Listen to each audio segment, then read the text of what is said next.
You are standing in a parking lot. It is 4:47 in the morning. You have a truck, a set of tools, and a phone number someone gave you at church last Sunday. They need a bathroom remodeled. You have done this before, just never for yourself. You write a number on a piece of paper, slide it across a kitchen table, and wait. They say yes. You have no idea what you just started. What you are about to watch is not a business course. It is not a motivational speech. It is a map of what a construction business actually looks like as it grows, what it earns at each level, what it costs, and what it quietly demands from the person building it. Because the revenue number is only part of the story, the part that doesn't show up in any business plan is what this video is really about. Right now, the U.S. construction industry spends $2.18 trillion every single year. The global market is projected to hit $19.59 trillion by 2032. The industry needs 723,000 new workers annually and cannot find them, which means customers are already waiting.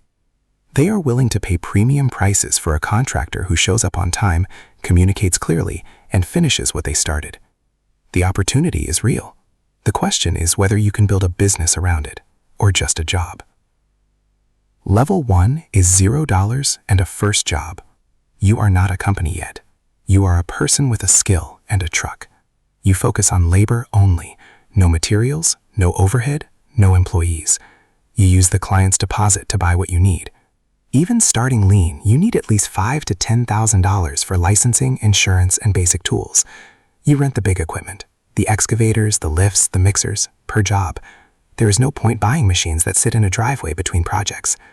At this level, your only job is to do the work so well that the person who hired you tells 3 other people. That is your entire marketing strategy. Word of mouth is the only advertising that actually works at level 1, and it costs nothing except showing up every single day and doing exactly what you said you would do. Level 2 is somewhere between $100,000 and $500,000 in annual revenue. You are no longer working for someone else's company. You have your own name on a truck.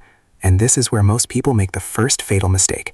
They try to do everything: roofing and flooring and plumbing and framing. The more services you offer, the more tools you need, the more licenses you need, the more experience you need before you have even built a reputation in one area. The contractors who survive level 2 pick one thing and become the best at it within a 20-mile radius. They keep overhead low. They build a name before they build a team. Level 3 is $500,000 to $1 million. You now have somewhere between 5 and 10 employees, and this is the moment the business changes identity. It stops being a craft and starts being an operation.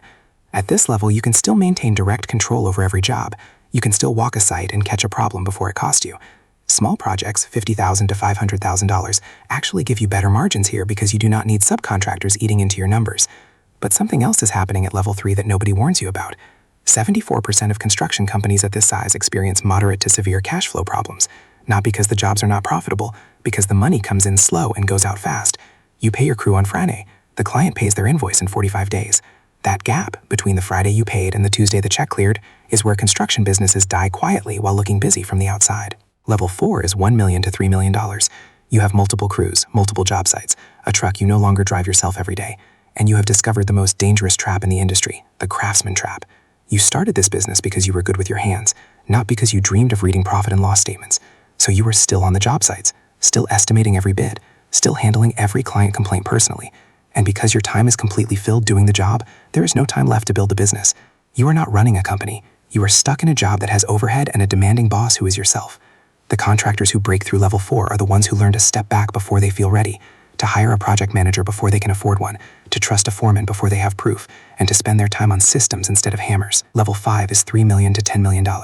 The math gets clean here, and also brutal. At $5 million in revenue, gross margins of 12 to 16% mean you are netting somewhere between $150,000 and $250,000.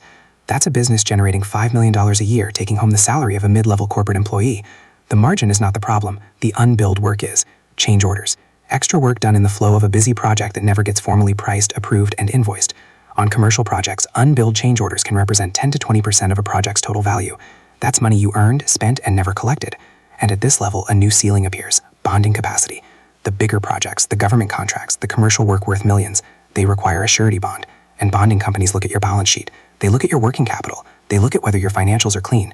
The contractors who reach 10 million are not necessarily the best builders. They are the ones who learn that above 3 million, construction is a finance business that happens to involve tools. The parking lot at 5:47 in the morning, the piece of paper slid across the kitchen table, that's where every single one of them started. The difference between the one who stayed at level 1 and the one who reached level 5 was not talent and it was not luck. It was whether they figured out, in time, that the business they were building was always bigger than the work they were doing.